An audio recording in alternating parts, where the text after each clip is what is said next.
ಮನೆಯ ಅಭಿವೃದ್ಧಿಗಾಗಿ ತಪ್ಪದೆ ಈ 30 ವಾಸ್ತು ಸಲಹೆಗಳನ್ನು ಪಾಲಿಸಿ. ಹಣ, ಆರೋಗ್ಯ, ಸುಖ, ಶಾಂತಿ ಮತ್ತು ಸಮೃದ್ಧಿಗಾಗಿ ಪ್ರತಿಯೊಬ್ಬರೂ ತಿಳಿಯಲೇಬೇಕಾದ ನಿಯಮಗಳು. ನಮಸ್ಕಾರ ಸ್ನೇಹಿತರೆ. ನಿಮ್ಮ ಮನೆಯಲ್ಲಿ ಎಷ್ಟೇ ಕಷ್ಟಪಟ್ಟು ದುಡಿದರೂ ಹಣ ಉಳಿಯುತ್ತಿಲ್ಲವೇ? ಮನೆಯಲ್ಲಿ ಆಗಾಗ ಜಗಳ, ನೆಮ್ಮದಿಯ ಕೊರತೆ, ಆರೋಗ್ಯ ಸಮಸ್ಯೆಗಳು ಅಥವಾ ಕೆಲಸಗಳಲ್ಲಿ ಅಡೆತಡೆಗಳು ಎದುರಾಗುತ್ತಿವೆಯೇ? ಕೆಲವೊಮ್ಮೆ ಇದಕ್ಕೆ ನಮ್ಮ ಜೀವನ ಶೈಲಿಯ ಜೊತೆಗೆ ಮನೆಯ ವಿನ್ಯಾಸ ಮತ್ತು ವಾತಾವರಣವು ಒಂದು ಕಾರಣವಾಗಿರಬಹುದು ಎಂದು ವಾಸ್ತುಶಾಸ್ತ್ರ ಹೇಳುತ್ತದೆ. ಇಂದಿನ ಈ ವಿಶೇಷ ವಿಡಿಯೋದಲ್ಲಿ ಮನೆಯ ಅಭಿವೃದ್ಧಿಗಾಗಿ ಪ್ರತಿಯೊಬ್ಬರೂ ತಿಳಿಯಬೇಕಾದ 30 ಪ್ರಮುಖ ವಾಸ್ತು ಸಲಹೆಗಳನ್ನು ತಿಳಿದುಕೊಳ್ಳೋಣ. ಈ ಸಲಹೆಗಳು ಹಣ, ಆರೋಗ್ಯ, ಸುಖ, ಶಾಂತಿ ಮತ್ತು ಸಮೃದ್ಧಿಯನ್ನು ಹೆಚ್ಚಿಸಲು ಸಹಾಯ ಮಾಡುತ್ತವೆ ಎಂದು ಸಂಪ್ರದಾಯದಲ್ಲಿ ನಂಬಲಾಗಿದೆ. ಇವುಗಳನ್ನು ಪಾಲಿಸುವುದು ಸುಲಭ, ಆದರೆ ಅವುಗಳ ಹಿಂದಿರುವ ಅರ್ಥವನ್ನು ತಿಳಿದು ಅನುಸರಿಸಿದರೆ ಮನೆಯಲ್ಲಿ ಹೆಚ್ಚು ಸಕಾರಾತ್ಮಕ ವಾತಾವರಣವನ್ನು ನಿರ್ಮಿಸಬಹುದು. ಹಾಗಾದರೆ ವಿಡಿಯೋವನ್ನು ಕೊನೆವರೆಗೂ ತಪ್ಪದೇ ನೋಡಿ, ಏಕೆಂದರೆ ಕೊನೆಯ ಸಲಹೆಗಳು ಅನೇಕ ಜನರಿಗೆ ಗೊತ್ತಿರದ ಅತ್ಯಂತ ಮಹತ್ವದ ವಾಸ್ತು ನಿಯಮಗಳಾಗಿವೆ. ಹಾಗಿದ್ದರೆ ಬನ್ನಿ ಸ್ನೇಹಿತರೆ, ಸಮಯ ವ್ಯರ್ಥ ಮಾಡದೆ ಇಂದಿನ ಉಪಯುಕ್ತ ಮಾಹಿತಿಯನ್ನು ಆರಂಭಿಸೋಣ. 1. ವಾಸ್ತುಶಾಸ್ತ್ರದಲ್ಲಿ ಮನೆಯ ಮುಖ್ಯ ಬಾಗಿಲನ್ನು ಸಿಂಹದ್ವಾರವೆಂದು ಕರೆಯಲಾಗುತ್ತದೆ. ಇದು ಮನೆಯ ಪ್ರಮುಖ ಪ್ರವೇಶ ದ್ವಾರವಾಗಿದ್ದು ಮನೆಗೆ ಪ್ರವೇಶಿಸುವ ಶಕ್ತಿಯ ಮುಖ್ಯ ಮಾರ್ಗವೆಂದು ಪರಿಗಣಿಸಲಾಗುತ್ತದೆ.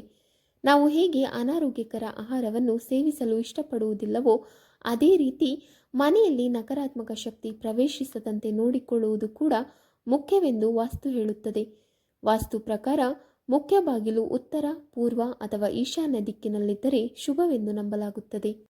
ಏಕೆಂದರೆ ಈ ದಿಕ್ಕುಗಳಿಂದ ಬೆಳಗಿನ ಸೂರ್ಯನ ಬೆಳಕು ಮತ್ತು ಶುದ್ಧ ಗಾಳಿ ಮನೆಗೆ ಸುಲಭವಾಗಿ ಪ್ರವೇಶಿಸುತ್ತದೆ. ಆದರೆ ಮುಖ್ಯ ಬಾಗಿಲು ಕತ್ತಲೆಯ, ಅಸ್ವಚ್ಛ ಅಥವಾ ದುರ್ವಾಸನೆ ಇರುವ ಸ್ಥಳದಲ್ಲಿದ್ದರೆ ಸಕಾರಾತ್ಮಕ ಶಕ್ತಿಯ ಹರಿವು ಕುಂಠಿತವಾಗಬಹುದು ಎಂದು ವಾಸ್ತುಶಾಸ್ತ್ರದಲ್ಲಿ ಹೇಳಲಾಗಿದೆ. 2.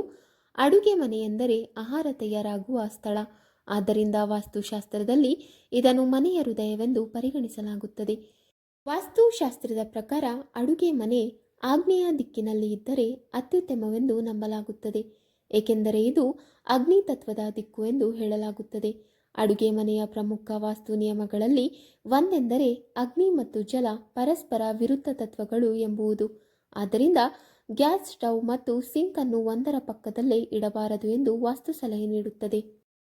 ಹೀಗೆ ಇದ್ದರೆ ಕುಟುಂಬದಲ್ಲಿ ಸಣ್ಣ ಪುಟ್ಟ ಭಿನ್ನಾಭಿಪ್ರಾಯಗಳು ಅಥವಾ ಜಗಳಗಳು ಹೆಚ್ಚಾಗಬಹುದು ಎಂಬ ನಂಬಿಕೆ ಇದೆ. ಸ್ಥಳದ ಕೊರತೆಯಿಂದ ಅವುಗಳನ್ನು ಬೇರೆ ಬೇರೆ ಕಡೆಗೆ ಸ್ಥಳಾಂತರಿಸಲು ಸಾಧ್ಯವಾಗದಿದ್ದರೆ ಅವುಗಳ ಮಧ್ಯೆ ಮರದ ವಿಭಾಜಕ ಅಥವಾ ಒಂದು ಹಸಿರು ಗಿಡವನ್ನು ಇಡುವುದರಿಂದ ಈ ವಿರುದ್ಧತೆಯ ಪರಿಣಾಮ ಕಡಿಮೆಯಾಗುತ್ತದೆ ಎಂದು ವಾಸ್ತುಶಾಸ್ತ್ರದಲ್ಲಿ ಹೇಳಲಾಗಿದೆ. 3. ವಾಸ್ತುಶಾಸ್ತ್ರದ ಪ್ರಕಾರ ಪ್ರತಿಯೊಂದು ಮನೆಯಲ್ಲಿ ಪ್ರಾರ್ಥನೆ, ಧ್ಯಾನ ಅಥವಾ ದೇವರ ಆರಾಧನೆಗಾಗಿ ಒಂದು ವಿಶೇಷ ಸ್ಥಳ ಅಥವಾ ಕೊಠಡಿ ಇರಬೇಕು ಎಂದು ಹೇಳಲಾಗುತ್ತದೆ. ಪೂಜಾ ಕೊಠಡಿಯನ್ನು ನಿರ್ಮಿಸುವಾಗ ಈಶಾನ್ಯ ಅಥವಾ ಪೂರ್ವ ದಿಕ್ಕನ್ನು ಆಯ್ಕೆ ಮಾಡುವುದು ಶುಭವೆಂದು ನಂಬಲಾಗುತ್ತದೆ. ಜೊತೆಗೆ ಈ ಕೊಠಡಿ ಶೌಚಾಲಯದಿಂದ ದೂರವಿರಬೇಕು ಮತ್ತು ಯಾವಾಗಲೂ ಸ್ವಚ್ಛ ಹಾಗೂ ಶುಚಿತ್ವದಿಂದ ಇರಬೇಕು ಎಂದು ವಾಸ್ತು ಸಲಹೆ ನೀಡುತ್ತದೆ. ಇಂತಹ ಪವಿತ್ರ ಮತ್ತು ಶಾಂತ ವಾತಾವರಣವು ಮನೆಯಲ್ಲಿ ಆಧ್ಯಾತ್ಮಿಕತೆ, ನೆಮ್ಮದಿ ಮತ್ತು ಸಕಾರಾತ್ಮಕ ಶಕ್ತಿಯನ್ನು ಹೆಚ್ಚಿಸುತ್ತದೆ ಎಂಬ ನಂಬಿಕೆ ಇದೆ. 4.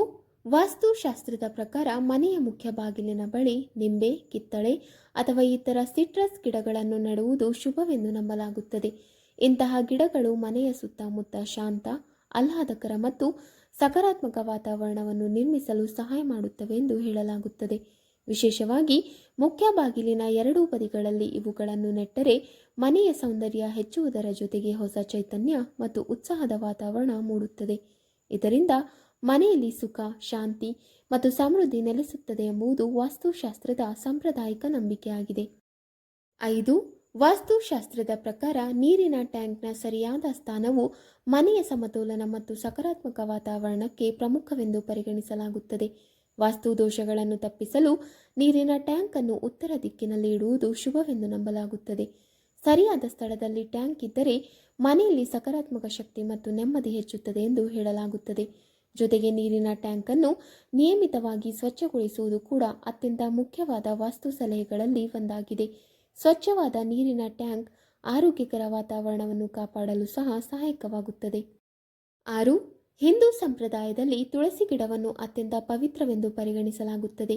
ಆದ್ದರಿಂದ ಅನೇಕ ಮನೆಗಳಲ್ಲಿ ತುಳಸಿ ಗಿಡವನ್ನು ಬೆಳೆಸುವ ಸಂಪ್ರದಾಯವಿದೆ. ವಾಸ್ತುಶಾಸ್ತ್ರದ ಪ್ರಕಾರ ಮನೆಯಲ್ಲಿ ತುಳಸಿ ಗಿಡವನ್ನು ಇಡುವುದು ಶುಭ, ಶಾಂತಿ ಮತ್ತು ಸಕಾರಾತ್ಮಕ ವಾತಾವರಣವನ್ನು ಹೆಚ್ಚಿಸುತ್ತದೆ ಎಂದು ನಂಬಲಾಗುತ್ತದೆ. ಜೊತೆಗೆ ತುಳಸಿ ಗಿಡವು ಪರಿಸರದ ಗುಣಮಟ್ಟವನ್ನು ಉತ್ತಮಗೊಳಿಸಲು ಸಹಕಾರಿಯಾಗುವ ಸಸ್ಯಗಳಲ್ಲಿ ಒಂದೆಂದು ಪರಿಗಣಿಸಲಾಗುತ್ತದೆ. ಇದರಿಂದ ಮನೆಗೆ ಹಸಿರುತನ, ಚೈತನ್ಯ ಮತ್ತು ಆರೋಗ್ಯಕರ ವಾತಾವರಣ ದೊರೆಯುತ್ತದೆ. 7. ವಾಸ್ತುಶಾಸ್ತ್ರದ ಪ್ರಕಾರ ಕನ್ನಡಿಯು ಕೇವಲ ಅಲಂಕಾರಿಕ ವಸ್ತುವಷ್ಟೇ ಅಲ್ಲ, ಮನೆಯ ಶಕ್ತಿಯ ಹರಿವಿನ ಮೇಲೂ ಪರಿಣಾಮ ಬೀರುವ ಅಂಶವೆಂದು ಪರಿಗಣಿಸಲಾಗುತ್ತದೆ. ಸರಿಯಾದ ದಿಕ್ಕಿನಲ್ಲಿ ಕನ್ನಡಿಯನ್ನು ಇಟ್ಟರೆ ಮನೆಯಲ್ಲಿ ಸಕಾರಾತ್ಮಕ ವಾತಾವರಣ, ಉತ್ತಮ ಆರೋಗ್ಯ ಮತ್ತು ನೆಮ್ಮದಿ ಹೆಚ್ಚುತ್ತದೆ ಎಂದು ನಂಬಲಾಗುತ್ತದೆ. ಆದರೆ ತಪ್ಪಾದ ಸ್ಥಳದಲ್ಲಿ ಕನ್ನಡಿಯನ್ನು ಇಟ್ಟರೆ ನಿದ್ರೆಗೆ ಅಡಚಣೆ, ಮಾನಸಿಕ ಒತ್ತಡ ಹಾಗೂ ಕುಟುಂಬದ ಸದಸ್ಯರ ನಡುವೆ ಭಿನ್ನಾಭಿಪ್ರಾಯಗಳು ಉಂಟಾಗಬಹುದು ಎಂದು ನಂಬಿಕೆಯೂ ಇದೆ. ಆದ್ದರಿಂದ ವಿಶೇಷವಾಗಿ ಮಲಗುವ ಕೋಣೆಯಲ್ಲಿ ಕನ್ನಡಿಯ ಸ್ಥಾನವನ್ನು ಎಚ್ಚರಿಕೆಯಿಂದ ಆಯ್ಕೆ ಮಾಡಬೇಕು. ವಾಸ್ತು ಪ್ರಕಾರ ಮಲಗಿರುವಾಗ ಹಾಸಿಗೆಯ ಪ್ರತಿಬಿಂಬವು ಕನ್ನಡಿಯಲ್ಲಿ ಕಾಣದಂತೆ ಇರಿಸುವುದು ಉತ್ತಮವೆಂದು ಹೇಳಲಾಗುತ್ತದೆ. ಹೀಗೆ ಸರಿಯಾದ ರೀತಿಯಲ್ಲಿ ಕನ್ನಡಿಯನ್ನು ಬಳಸುವುದರಿಂದ ಮನೆಯಲ್ಲಿ ಸಮತೋಲನ ಮತ್ತು ಸಕಾರಾತ್ಮಕ ವಾತಾವರಣವನ್ನು ಕಾಪಾಡಿಕೊಳ್ಳಬಹುದು ಎಂದು ವಾಸ್ತುಶಾಸ್ತ್ರ ತಿಳಿಸುತ್ತದೆ. 8. ವಾಸ್ತುಶಾಸ್ತ್ರದ ಪ್ರಕಾರ ಮನೆಯ ಸ್ನಾನಗೃಹ ಅಥವಾ ಶೌಚಾಲಯವನ್ನು ಉತ್ತರ, ಪಶ್ಚಿಮ ಅಥವಾ ಉತ್ತರ ದಿಕ್ಕಿನಲ್ಲಿ ನಿರ್ಮಿಸುವುದು ಅನುಕೂಲಕರವೆಂದು ನಂಬಲಾಗುತ್ತದೆ. ಈ ದಿಕ್ಕುಗಳು ತ್ಯಾಜ್ಯ ಮತ್ತು ಅಶುದ್ಧ ವಸ್ತುಗಳ ವಿಸರ್ಜನೆಗೆ ಸೂಕ್ತವಾಗಿವೆ ಎಂದು ವಾಸ್ತು ಹೇಳುತ್ತದೆ. ಆದ್ದರಿಂದ ಈ ಸ್ಥಳದಲ್ಲಿ ಸ್ನಾನಗೃಹ ಅಥವಾ ಶೌಚಾಲಯ ಇದ್ದರೆ ಮನೆಯ ಸಮತೋಲನ ಕಾಪಾಡಲ್ಪಡುತ್ತದೆ ಹಾಗೂ ನಕಾರಾತ್ಮಕ ವಾತಾವರಣ ಕಡಿಮೆಯಾಗಿ ಸಕಾರಾತ್ಮಕ ಶಕ್ತಿ ಹೆಚ್ಚುತ್ತದೆ ಎಂಬುದು ಸಾಂಪ್ರದಾಯಿಕ ವಾಸ್ತು ನಂಬಿಕೆಯಾಗಿದೆ. ಜೊತೆಗೆ ಸ್ನಾನಗೃಹವನ್ನು ಯಾವಾಗಲೂ ಸ್ವಚ್ಛವಾಗಿ ಮತ್ತು ಗಾಳಿ ಬೆಳಕು ಚೆನ್ನಾಗಿ ಹರಿಯುವಂತೆ ಇಟ್ಟುಕೊಳ್ಳುವುದು ಆರೋಗ್ಯಕರ ವಾತಾವರಣಕ್ಕೂ ಸಹಕಾರಿಯಾಗಿದೆ. 9. ವಾಸ್ತುಶಾಸ್ತ್ರದ ಪ್ರಕಾರ ಮನೆಗೆ ಯಾರೇ ಪ್ರವೇಶಿಸಿದರೂ ಮೊದಲು ಅವರ ಕಣ್ಣಿಗೆ ದೇವರ ಚಿತ್ರ ಕಾಣುವಂತೆ ಇಡುವುದು ಶುಭವೆಂದು ನಂಬಲಾಗುತ್ತದೆ. ಮುಖ್ಯ ಬಾಗಿಲಿನ ಎದುರಿನ ಗೋಡೆಯ ಮೇಲೆ ನೀವು ಆರಾಧಿಸುವ ದೇವರ ಚಿತ್ರವನ್ನು ಇರಿಸಿದರೆ ಮನೆಯಲ್ಲಿ ಸಕಾರಾತ್ಮಕ ಶಕ್ತಿ, ಶಾಂತಿ ಮತ್ತು ಶುಭ ವಾತಾವರಣ ಹೆಚ್ಚುತ್ತದೆ ಎಂದು ಹೇಳಲಾಗುತ್ತದೆ. ಆ ಸ್ಥಳವನ್ನು ಸಂಪೂರ್ಣ ಖಾಲಿಯಾಗಿ ಬಿಡುವುದಕ್ಕಿಂತ ಶುಭ ಸಂಕೇತವಾಗಿರುವ ದೇವರ ಚಿತ್ರವನ್ನು ಇಡುವುದು ಉತ್ತಮವೆಂದು ವಾಸ್ತು ಸಲಹೆ ನೀಡುತ್ತದೆ. ಇದರಿಂದ ಮನೆಯಲ್ಲಿ ಸಮೃದ್ಧಿ ಮತ್ತು ಶುಭ ಅವಕಾಶಗಳು ಹೆಚ್ಚಾಗುತ್ತವೆ ಎಂಬುದು ಸಾಂಪ್ರದಾಯಿಕ ನಂಬಿಕೆಯಾಗಿದೆ. 10. ವಾಸ್ತುಶಾಸ್ತ್ರದ ಪ್ರಕಾರ ಅತ್ಯಂತ ಸರಳವಾದ ಪರಿಹಾರಗಳಲ್ಲಿ ಒಂದೆಂದರೆ ಮನೆಯಲ್ಲಿ ಸಮುದ್ರದ ಉಪ್ಪನ್ನು ಬಳಸುವುದು. ಮನೆಯಲ್ಲಿ ಕೆಲವು ಸ್ಥಳಗಳಲ್ಲಿ ಸ್ವಲ್ಪ ಪ್ರಮಾಣದ ಒರಟಾದ ಸಮುದ್ರದ ಉಪ್ಪನ್ನು ಇಟ್ಟರೆ ನಕಾರಾತ್ಮಕ ಶಕ್ತಿ ಕಡಿಮೆಯಾಗುತ್ತದೆ ಮತ್ತು ಸಕಾರಾತ್ಮಕ ವಾತಾವರಣ ಹೆಚ್ಚುತ್ತದೆ ಎಂದು ನಂಬಲಾಗುತ್ತದೆ. ಹಾಗೆಯೇ ಸಮುದ್ರದ ಉಪ್ಪನ್ನು ನೀರಿನಲ್ಲಿ ಬೆರೆಸಿ ಮನೆಯ ನೆಲವನ್ನು ಒರೆಸುವುದರಿಂದ ಮನೆಯ ವಾತಾವರಣ ಹೆಚ್ಚು ಶುಚಿ ಮತ್ತು ಆಹ್ಲಾದಕರವಾಗಿರುತ್ತದೆ ಎಂದು ವಾಸ್ತು ಹೇಳುತ್ತದೆ. ಇದು ವಾಸ್ತುಶಾಸ್ತ್ರದಲ್ಲಿನ ಸಾಂಪ್ರದಾಯಿಕ ನಂಬಿಕೆಯಾಗಿದ್ದು ಅನೇಕರು ಇದನ್ನು ಶುಭಕರ ಪರಿಹಾರವಾಗಿ ಅನುಸರಿಸುತ್ತಾರೆ. 11. ವಾಸ್ತುಶಾಸ್ತ್ರ ಮತ್ತು ಕೆಲವು ಸಾಂಪ್ರದಾಯಿಕ ನಂಬಿಕೆಗಳ ಪ್ರಕಾರ ಮನೆಯ ಮುಖ್ಯ ಬಾಗಿಲಿನ ಬಳಿ ಕುದುರೆಯ ನಾಳ ಅಂದರೆ ಹಾರ್ಸ್ ಶೋಯ್ ಅನ್ನು ಅಳವಡಿಸುವುದು ಶುಭವೆಂದು ಪರಿಗಣಿಸಲಾಗುತ್ತದೆ. ಇದು ಮನೆಗೆ ಸಕಾರಾತ್ಮಕ ಶಕ್ತಿ, ಅದೃಷ್ಟ ಮತ್ತು ಸಮೃದ್ಧಿಯನ್ನು ಆಕರ್ಷಿಸುತ್ತದೆ ಎಂದು ನಂಬಲಾಗುತ್ತದೆ. ಕುದುರೆಯ ನಾಳವನ್ನು ಮುಖ್ಯ ಬಾಗಿಲಿನ ಮೇಲೆ ಸರಿಯಾದ ದಿಕ್ಕಿನಲ್ಲಿ ಅಳವಡಿಸುವುದು ಉತ್ತಮವೆಂದು ಹೇಳಲಾಗುತ್ತದೆ.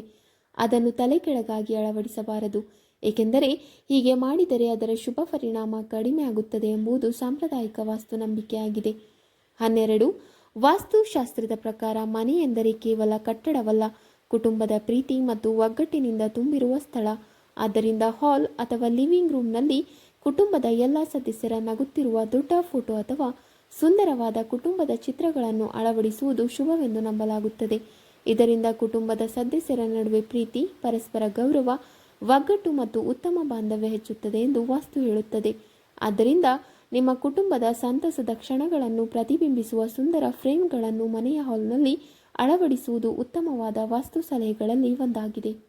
13. ವಾಸ್ತುಶಾಸ್ತ್ರ ಮತ್ತು ಹಿಂದೂ ಸಂಪ್ರದಾಯದ ಪ್ರಕಾರ ಮನೆಯ ಪೂಜಾ ಮಂದಿರದಲ್ಲಿ ಪ್ರತಿದಿನ ತುಪ್ಪದ ದೀಪವನ್ನು ಹಚ್ಚುವುದು ಅತ್ಯಂತ ಶುಭಕರವೆಂದು ನಂಬಲಾಗುತ್ತದೆ. ತುಪ್ಪದ ದೀಪದ ಬೆಳಕು ಮನೆಯಲ್ಲಿ ಶಾಂತಿ, ಸಕಾರಾತ್ಮಕ ವಾತಾವರಣ ಮತ್ತು ಆಧ್ಯಾತ್ಮಿಕತೆಯನ್ನು ಹೆಚ್ಚಿಸುತ್ತದೆ ಎಂದು ಹೇಳಲಾಗುತ್ತದೆ. ನಿಯಮಿತವಾಗಿ ಭಕ್ತಿಯಿಂದ ದೀಪವನ್ನು ಹಚ್ಚುವುದರಿಂದ ಮನಸ್ಸಿಗೆ ನೆಮ್ಮದಿ ಸಿಗುತ್ತದೆ ಹಾಗೂ ಮನೆಯಲ್ಲಿ ಶುಭ ಶಕ್ತಿ ನೆಲೆಸುತ್ತದೆ ಎಂಬುದು ಸಾಂಪ್ರದಾಯಿಕ ನಂಬಿಕೆಯಾಗಿದೆ. 14. ವಾಸ್ತುಶಾಸ್ತ್ರದ ಪ್ರಕಾರ ಮನೆಯ ಪೂಜಾ ಮಂದಿರದಲ್ಲಿ ದೇವರ ಮೂರ್ತಿಗಳು ಅಥವಾ ಚಿತ್ರಗಳನ್ನು ಪರಸ್ಪರ ಮುಖಾಮುಖಿಯಾಗಿ ಇಡಬಾರದು ಎಂದು ಹೇಳಲಾಗುತ್ತದೆ. ಅವುಗಳನ್ನು ಒಂದೇ ದಿಕ್ಕಿನಲ್ಲಿ ಅಚ್ಚುಕಟ್ಟಾಗಿ ಮತ್ತು ಗೌರವದಿಂದ ಜೋಡಿಸುವುದು ಉತ್ತಮವೆಂದು ನಂಬಲಾಗಿದೆ. ಹೀಗೆ ವ್ಯವಸ್ಥಿತವಾಗಿ ಪೂಜಾ ಮಂದಿರವನ್ನು ಇಟ್ಟರೆ ಶಾಂತ, ಪವಿತ್ರ ಮತ್ತು ಸಕಾರಾತ್ಮಕ ವಾತಾವರಣ ನಿರ್ಮಾಣವಾಗುತ್ತದೆ ಎಂಬುದು ಸಾಂಪ್ರದಾಯಿಕ ವಾಸ್ತು ನಂಬಿಕೆಯಾಗಿದೆ. 15. ವಾಸ್ತುಶಾಸ್ತ್ರದ ಪ್ರಕಾರ ಮನೆಯ ಪೊರಕೆಯ ಮೇಲೆ ಯಾವುದೇ ಭಾರವಾದ ವಸ್ತುಗಳನ್ನು ಇಡಬಾರದು. ಹಾಗೆಯೇ ಪೊರಕೆಯನ್ನು ನೆಲಕ್ಕೆ ಬಲವಾಗಿ ಎಸೆಯುವುದು ಅಥವಾ ಅಜಾಗರೂಕತೆಯಿಂದ ಇಡುವುದು ಸೂಕ್ತವಲ್ಲ ಎಂದು ನಂಬಲಾಗುತ್ತದೆ. ಪೊರಕೆಯನ್ನು ಲಕ್ಷ್ಮೀದೇವಿಯ ಸಂಕೇತವೆಂದು ಪರಿಗಣಿಸುವ ಸಂಪ್ರದಾಯವಿರುವುದರಿಂದ ಅದನ್ನು ಯಾವಾಗಲೂ ಸ್ವಚ್ಛವಾಗಿ ಮತ್ತು ಗೌರವದಿಂದ ಇಡಬೇಕು. ಹೀಗೆ ಮಾಡಿದರೆ ಮನೆಯಲ್ಲಿ ಶುಭ ವಾತಾವರಣ ಹಾಗೂ ಸಮೃದ್ಧಿ ನೆಲೆಸುತ್ತದೆ ಎಂಬುದು ಸಾಂಪ್ರದಾಯಿಕ ನಂಬಿಕೆಯಾಗಿದೆ. 16. ಮುರಿದ ಪಾತ್ರೆಗಳು, ಒಡೆದ ಪೀಠೋಪಕರಣಗಳು, ಹಾಳಾದ ಹಾಸಿಗೆ ಅಥವಾ ಬಳಕೆಗೆ ಯೋಗ್ಯವಲ್ಲದ ವಸ್ತುಗಳನ್ನು ಮನೆಯಲ್ಲಿ ದೀರ್ಘಕಾಲ ಇಟ್ಟುಕೊಳ್ಳುವುದು ಶುಭಕರವಲ್ಲ ಎಂದು ಹೇಳಲಾಗುತ್ತದೆ. ಇಂತಹ ವಸ್ತುಗಳು ಮನೆಯ ಸೌಂದರ್ಯ ಮತ್ತು ಸ್ವಚ್ಛತೆಯನ್ನು ಕಡಿಮೆ ಮಾಡುವುದರ ಜೊತೆಗೆ ನಕಾರಾತ್ಮಕ ವಾತಾವರಣವನ್ನು ಉಂಟುಮಾಡುತ್ತವೆ ಎಂಬ ನಂಬಿಕೆ ಇದೆ. ಆದ್ದರಿಂದ ಬಳಕೆಯಾಗದ ಅಥವಾ ಮುರಿದ ವಸ್ತುಗಳನ್ನು ಸಮಯಕ್ಕೆ ಸರಿಯಾಗಿ ತೆಗೆದುಹಾಕುವುದು ಉತ್ತಮ. 17. ವಾಸ್ತು ಮತ್ತು ಭಾರತೀಯ ಸಂಪ್ರದಾಯದ ಪ್ರಕಾರ ಸೂರ್ಯೋದಯಕ್ಕೂ ಮುನ್ನ ಎದ್ದು ದಿನವನ್ನು ಆರಂಭಿಸುವುದು ಆರೋಗ್ಯ ಮತ್ತು ಶಿಸ್ತಿನ ದೃಷ್ಟಿಯಿಂದ ಉತ್ತಮ ಅಭ್ಯಾಸವೆಂದು ಪರಿಗಣಿಸಲಾಗುತ್ತದೆ. ಸೂರ್ಯೋದಯದ ನಂತರವೂ ಹೆಚ್ಚು ಸಮಯ ಮಲಗಿರುವುದು ಸೋಮಾರಿತನವನ್ನು ಹೆಚ್ಚಿಸಿ ದಿನಚರಿಯ ಮೇಲೆ ಪರಿಣಾಮ ಬೀರುತ್ತದೆ ಎಂದು ಹೇಳಲಾಗುತ್ತದೆ. ಬೆಳಗ್ಗೆ ಬೇಗ ಎದ್ದು ಪ್ರಾರ್ಥನೆ, ಧ್ಯಾನ ಅಥವಾ ವ್ಯಾಯಾಮ ಮಾಡುವುದರಿಂದ ಮನಸ್ಸು ಉಲ್ಲಾಸವಾಗಿರುತ್ತದೆ ಮತ್ತು ದಿನವಿಡೀ ಚೈತನ್ಯದಿಂದ ಕೆಲಸ ಮಾಡಲು ಸಹಾಯವಾಗುತ್ತದೆ. 18. ವಾಸ್ತುಶಾಸ್ತ್ರದ ಪ್ರಕಾರ ಪೂಜಾ ಮಂದಿರವನ್ನು ಯಾವಾಗಲೂ ಸ್ವಚ್ಛ ಮತ್ತು ಪವಿತ್ರವಾಗಿ ಇಟ್ಟುಕೊಳ್ಳಬೇಕು. ದೇವರಿಗೆ ಅರ್ಪಿಸಿದ ಹೂವುಗಳು ಮತ್ತು ಹಾರಗಳು ಒಣಗಿದ ನಂತರ ಅವುಗಳನ್ನು ಪೂಜಾ ಸ್ಥಳದಲ್ಲಿ ಇರಿಸದೆ ಗೌರವದಿಂದ ತೆಗೆದುಹಾಕುವುದು ಉತ್ತಮವೆಂದು ಹೇಳಲಾಗುತ್ತದೆ.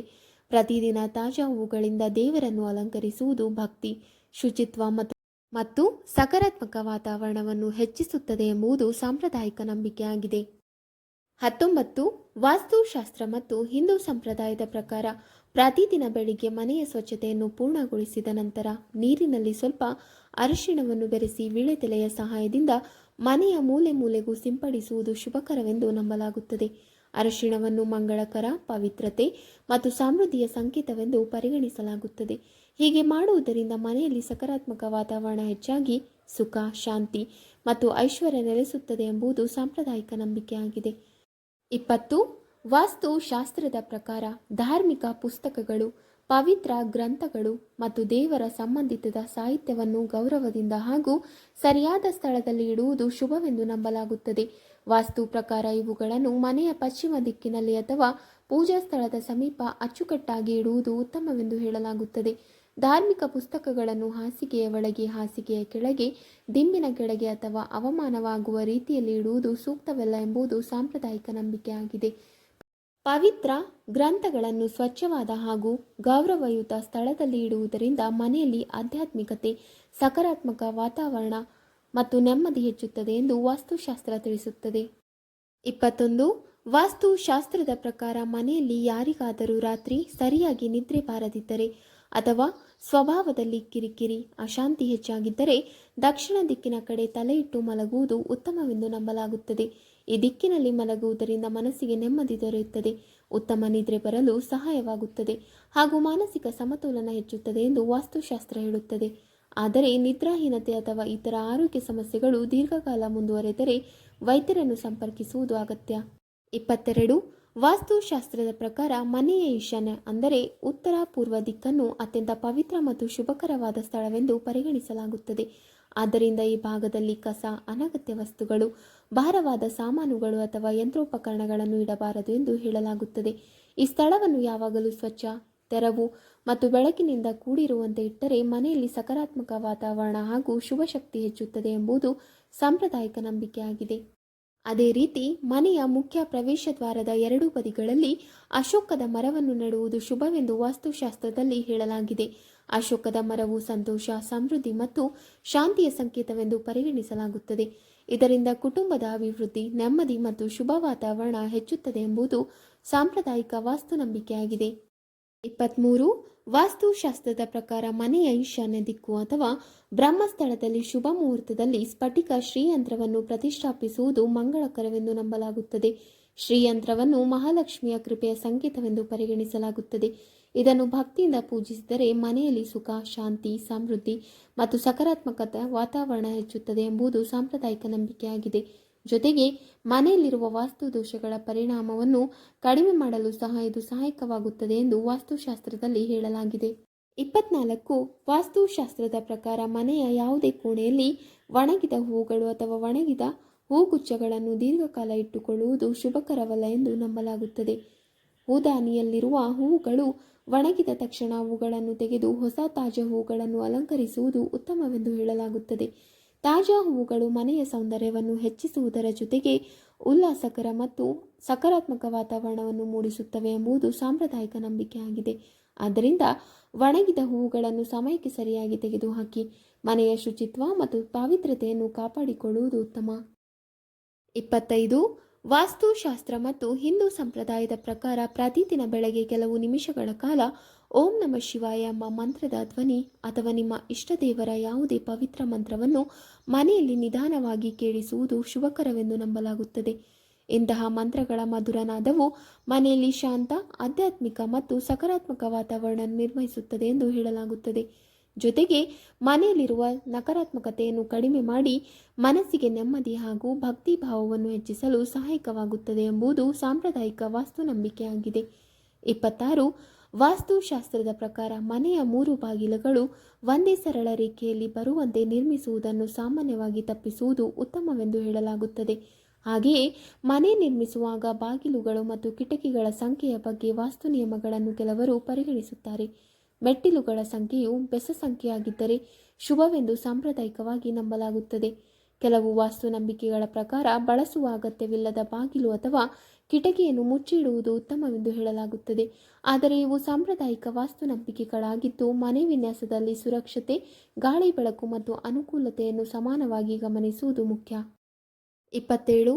ವಾಸ್ತುಶಾಸ್ತ್ರದ ಪ್ರಕಾರ ಮನೆಯ ಅಡುಗೆ ಮನೆ ಶೌಚಾಲಯದ ಪಕ್ಕದಲ್ಲಿ, ಅದರ ಎದುರು ಅಥವಾ ಒಂದೇ ಸರಳ ಸಾಲಿನಲ್ಲಿ ಇರುವಂತೆ ನಿರ್ಮಿಸಬಾರದು ಎಂದು ಹೇಳಲಾಗುತ್ತದೆ. ಹಾಗೆಯೇ ಅಡುಗೆ ಮನೆಯ ಬಾಗಿಲು ಮತ್ತು ಶೌಚಾಲಯದ ಬಾಗಿಲು ಪರಸ್ಪರ ಮುಖಾಮುಖಿಯಾಗಿ ಇರದಿರುವುದು ಉತ್ತಮವೆಂದು ವಾಸ್ತುನಂಬಿಕೆ ತಿಳಿಸುತ್ತದೆ. ಅಡುಗೆ ಮನೆಯ ಪೋಷಣೆ ಮತ್ತು ಆರೋಗ್ಯದ ಸಂಕೇತವಾಗಿದ್ದು ಶೌಚಾಲಯವನ್ನು ಸ್ವಚ್ಛತಾ ಪ್ರದೇಶವೆಂದು ಪರಿಗಣಿಸಲಾಗುತ್ತದೆ.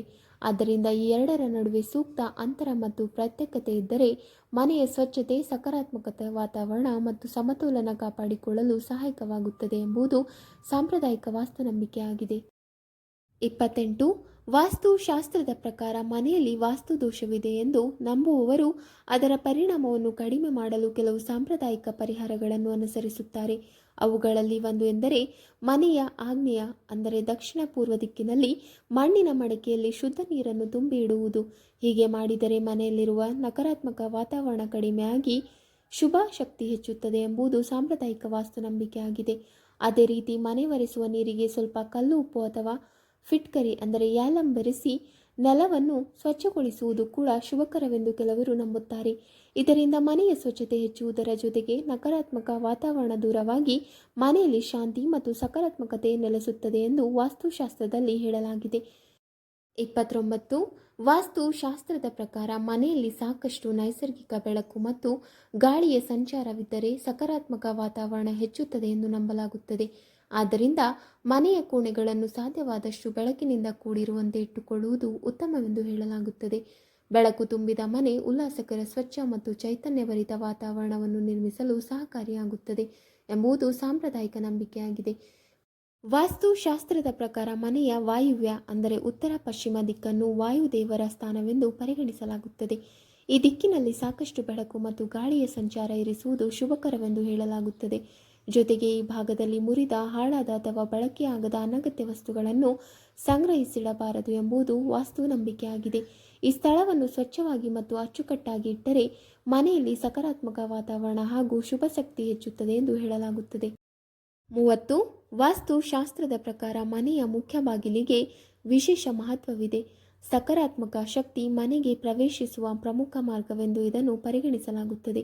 ಆದ್ದರಿಂದ ಮುಖ್ಯ ಬಾಗಿಲನ್ನು ಯಾವಾಗಲೂ ಸ್ವಚ್ಛವಾಗಿ, ಅಚ್ಚುಕಟ್ಟಾಗಿ ಮತ್ತು ಅಡೆತಡೆಗಳಿಲ್ಲದಂತೆ ಇಟ್ಟುಕೊಳ್ಳುವುದು ಶುಭವೆಂದು ನಂಬಲಾಗುತ್ತದೆ. ಸ್ವಚ್ಛವಾದ ಪ್ರವೇಶ ದ್ವಾರವು ಮನೆಯಲ್ಲಿ ಆಹ್ಲಾದಕರ ಮತ್ತು ಸಕಾರಾತ್ಮಕ ವಾತಾವರಣವನ್ನು ನಿರ್ಮಿಸಲು ಸಹಕಾರಿ ಎಂದು ವಾಸ್ತುಶಾಸ್ತ್ರ ಹೇಳುತ್ತದೆ. ಕೆಲವು ಸಾಂಪ್ರದಾಯಿಕ ವಾಸ್ತುನಂಬಿಕೆಗಳ ಪ್ರಕಾರ ಆರ್ಥಿಕ ಪರಿಸ್ಥಿತಿಯಲ್ಲಿ ಸುಧಾರಣೆ ಆಗುತ್ತಿಲ್ಲ ಎಂದು ಭಾವಿಸುವವರು ರಾತ್ರಿ ವೇಳೆ ಮುಖ್ಯ ಬಾಗಿಲಿನ ಬಳಿ ಒಂದು ಪಾತ್ರೆಯಲ್ಲಿ ನೀರು ಮತ್ತು ಸ್ವಲ್ಪ ಉಪ್ಪನ್ನು ಇಟ್ಟು ಮರುದಿನ ಬೆಳಗ್ಗೆ ಅದನ್ನು ಮನೆಯ ಹೊರಗೆ ಸುರಿಸುತ್ತಾರೆ. ಇದರಿಂದ ನಕಾರಾತ್ಮಕತೆ ದೂರವಾಗಿ ಶುಭ ಶಕ್ತಿ ಮತ್ತು ಸಮೃದ್ಧಿ ಹೆಚ್ಚಾಗಬಹುದು ಎಂಬುದು ಸಾಂಪ್ರದಾಯಿಕ ನಂಬಿಕೆಯಾಗಿದೆ. ವೀಕ್ಷಕರೇ, ನಿಮಗೆ ಈ ಮಾಹಿತಿ ಇಷ್ಟವಾದಲ್ಲಿ ವಿಡಿಯೋಗೆ ಲೈಕ್ ಮಾಡಿ, ಶೇರ್ ಮಾಡಿ ಹಾಗೂ ಕಮೆಂಟ್ ಮಾಡಿ. ಇಂತಹ ಮುಂದಿನ ವಿಡಿಯೋಸ್ಗಳಿಗಾಗಿ ನಮ್ಮ ಚಾನಲನ್ನು ಸಬ್ಸ್ಕ್ರೈಬ್ ಮಾಡಿಕೊಳ್ಳಿ. ಧನ್ಯವಾದಗಳು.